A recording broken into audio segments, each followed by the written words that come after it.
Good morning, have a blessed day.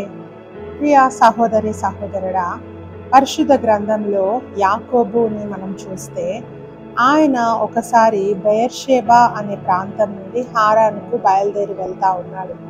ఆ ప్రాంతానికి హారానికి బయలుదేరి వెళ్తా ఉంటే ఆ మార్గ మధ్యలో చీకటి పడిపోతే ఆయన ఒక ప్లేస్లో ఒక చిన్న రాయి తీసుకొని తలగడగా చేసుకొని ఆ రాయిని తల క్రింద పెట్టుకొని ఒక ప్రాంతంలో పడుకున్నాడు. అరణ్యంలో పడుకున్నప్పుడు ఆయనకు దేవుడు ఒక దర్శనాన్ని చూపిస్తా ఉన్నాడు. ఆ దర్శనంలో యాకోబు ఏం చూస్తా ఉన్నాడంటే, ఆ నిచ్చెన కొనలు, ఒక కొన ఆకాశం వైపు ఉంది, మరొక కొన భూమికి అంటుకొని ఉన్నట్టు మనం చూస్తా ఉన్నాము.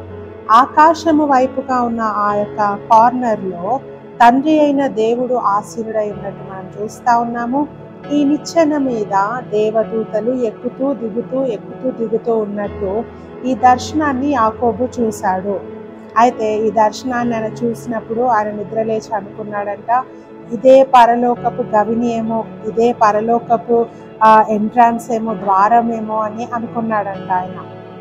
అయితే ప్రియ సహోదరి సహోదరుడా, ఈ నిచ్చెన ఈ యొక్క కళకు సాదృశ్యం ఏమిటి?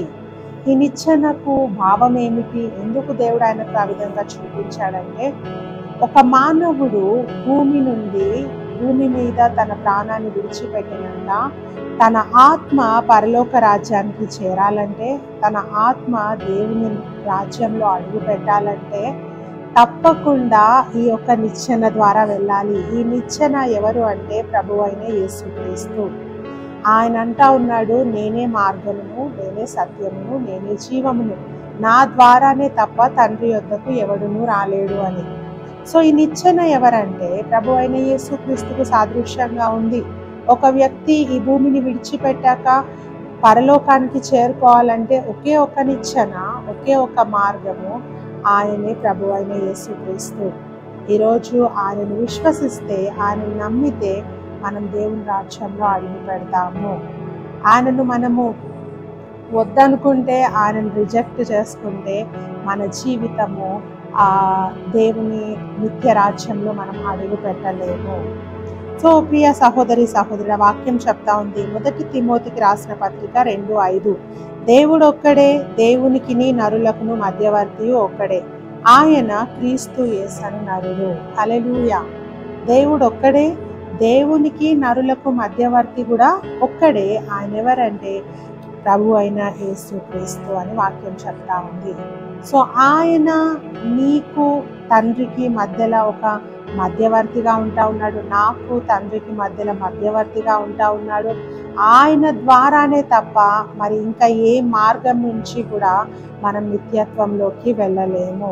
చాలాసార్లు అనుకుంటాం, నేను చేసే దాన ధర్మాలు, నేను చేసే మంచి పనులు, నేను చేసే నీతి క్రియలు నన్ను తప్పకుండా పరలోకానికి తీసుకొని వెళ్తాయని అనుకుంటాము. బట్ నో, వాక్యం చెప్తా ఉంది ఆయన ద్వారానే తప్ప, అంటే ప్రభు అయిన యేసుక్రీస్తు ద్వారానే మనం నిత్యత్వంలోకి వెళ్తాము. ఆయనను విశ్వసిస్తే, ఆయనను నమ్మితే నువ్వు నిత్య జీవాన్ని పొందుకుంటావు. ఆయన నీ కోసము, నా కోసం ప్రాణత్యాగం చేసిన దేవుడు. నీ యొక్క శిక్షను, నా శిక్షను ఆయన భరించి ఈ యొక్క సిలువ యాగము ఆయన చేసి, ఆయన 39 కొరడా దెబ్బలు మన కోసము తిని, తన శరీరం అంతా కూడా ఆయన ఆ యొక్క కష్టాన్ని భరించి ప్రాణత్యాగం చేసి నీకు నాకు రక్షణ భాగ్యాన్ని దేవుడు దయచేశాడు. సో ఆయనను విశ్వసిస్తేనే మనం నిత్యత్వంలోకి అడుగు పెడతాము. ఆయనను వద్దనుకుంటే మనం దేవుని రాజ్యంలో అడుగు పెట్టలేము.